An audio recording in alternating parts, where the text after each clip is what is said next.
Pemirsa, seorang warga negara Indonesia ditangkap polisi Australia di Bandara Melbourne karena mencuri 2 tas desainer merek Louis Vuitton. 2 barang curian itu senilai lebih dari 100 juta rupiah. Penangkapan wanita yang tidak disebutkan namanya itu menjadi pemberitaan di beberapa media di Australia. Di situs 7news.au disebutkan bahwa pencurian terjadi bulan lalu di sebuah pusat perbelanjaan mewah di South Bank. Modus pelaku adalah berpura-pura sebagai pembeli yang mencoba tas, kemudian saat pegawai toko lengah, ia kabur dengan barang curian. Nilai kerugian ditaksir mencapai lebih dari 100 juta rupiah. Wanita tersebut diperkirakan berusia sekitar 20 tahunan. Gerak-gerik pelaku saat kabur dari toko terekam kamera CCTV.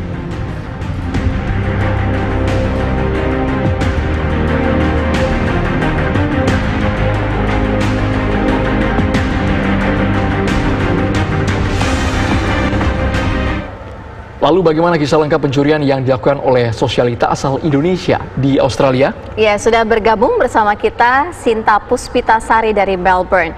Sinta, selamat petang waktu Indonesia. Bagaimana kronologi penangkapan warga negara Indonesia yang mencuri tas?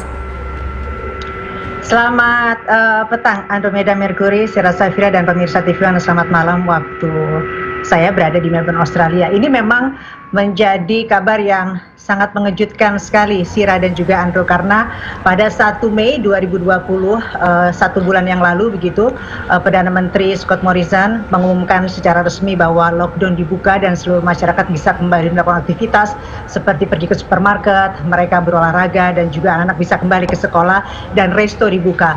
Ini memang dilakukan secara bertahap. Lalu pada 15 Mei barulah ada pengumuman resmi dikeluarkan oleh pihak pemerintah dari Australia bahwa seluruh mall dan gerai-gerai ternama di seluruh Australia, entah di Melbourne, di Brisbane, di Sydney, dibuka secara resmi pada 15 Mei 2020. Dan kabar yang mengejutkan, setelah 4 hari diperbolehkannya mall dibuka secara resmi, ada seorang warga negara Indonesia berjenis kelamin wanita pada tanggal 19 Mei 2020 datang ke sebuah tempat gerai ternama di bilangan Whiteman, South Bank, Melbourne, Australia pada pukul 12.50 waktu setempat. Kalau melihat dari CCTV yang diberikan oleh pihak dari gerai tersebut, tampaknya tidak ada sesuatu yang mencurigakan. Ia datang sendiri, lalu disapa oleh pegawai yang berada dalam gerai tersebut dan bertanya apakah ada beberapa tas yang dia inginkan. Memang ketika kita berbelanja ke sebuah gerai ternama di negara manapun, satu customer hanya ditemani oleh satu pegawai, tidak boleh lebih dari 2 pegawai. Dan dia bertanya beberapa jenis tas, lalu dia bertanya beberapa jenis sepatu. Dan ketika terjadi kesibukan itulah, si pegawai tersebut mengambil beberapa tas dan sepatu yang diinginkan oleh wanita tersebut. Lalu ketika ia masuk ke dalam sebuah gudang, wanita itu berhasil membawa kabur sebuah tas tangan senilai 120 juta rupiah yang berhasil ia masukkan ke dalam tasnya, lalu meninggalkan gerai tersebut. Tanpa ada sesuatu yang mencurigakan, security dan juga pegawai di mall dan juga gerai itu tidak begitu mencuriga gitu ya. Lalu pada beberapa jam kemudian barulah beberapa pegawai tersadar bahwa tas yang memang memiliki nilai yang sangat fantastis tersebut tidak berada di dalam sebuah tempatnya. Lalu mereka membuka CCTV dan mereka melakukan pelaporan kepada Police Victoria Government Australia. Nah, dari sinilah lalu beberapa hari kemudian dilakukan penelusuran apakah memang di mall-mall lainnya di bilangan Melbourne, Australia juga terdapat pencurian barang-barang berharga. Nah, pada tanggal 7 Juni 2020, si pelaku ini ingin melakukan perjalanan pulang ke Indonesia.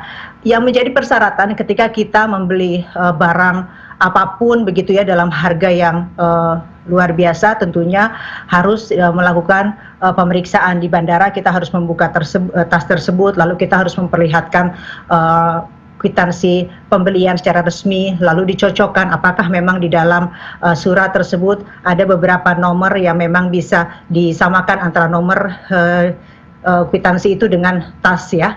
Nah, ini tidak bisa diberikan oleh wanita itu. Dia tidak bisa memberikan dashback-nya, tidak bisa memberikan surat secara resmi dari gerai tersebut. Ini yang menimbulkan kecurigaan oleh pihak bandara. Lalu ia berusaha untuk mengkontak polisi dan akhirnya polisi melihat bahwa wanita itu sama wajahnya dengan CCTV yang diberikan oleh pihak dari gerai di bilangan Whiteman South Bank, Melbourne, Australia. Andrew. Sinta, proses hukum terhadap pelaku seperti apa?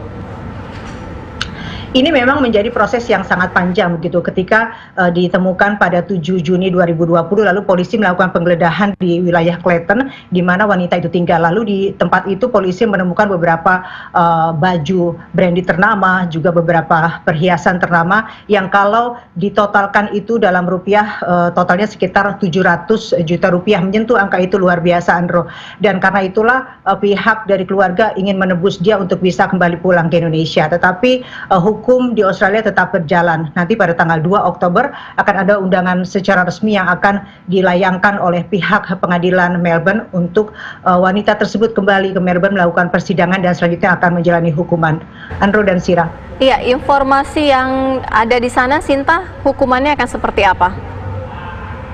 Di sini memang hukumannya berlainan ketika memang kita melakukan penindakan COVID-19 kemarin. Kalau kita melakukan pelanggaran ada hukuman-hukuman tertentu yang harus dibayar. Misalkan kita diberikan keluar ke taman 30 menit ketika COVID kemarin sebelum lockdown dibuka, lalu kita keluar taman selama 45 menit, kita akan mendapatkan surat teguran, lalu kita akan mendapatkan penalti yang itu harus dibayarkan melalui pengadilan. Begitu mungkin berbeda dengan apa yang terjadi atau dilakukan oleh warga negara Indonesia ini karena dia melakukan tindakan kriminal, Sira.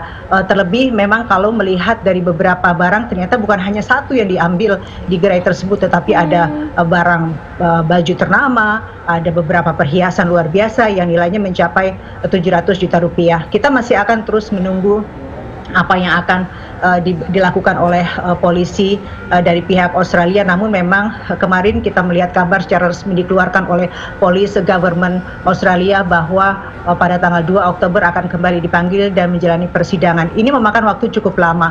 Kalau saya melihat kemarin di berita bahwa akan melakukan persidangan selama hampir 1 bulan ke depan. Berarti mungkin kalau Oktober dipanggil pada 2 Oktober, setelah itu 1 bulan kemudian akan dilakukan jatuh hukuman terhadap wanita tersebut. Sira dan juga Andrew. Baik. Terima kasih Sinta Puspitasari langsung dari Melbourne, Australia. Terima kasih Andrew dan Sira. Selamat malam. Malam.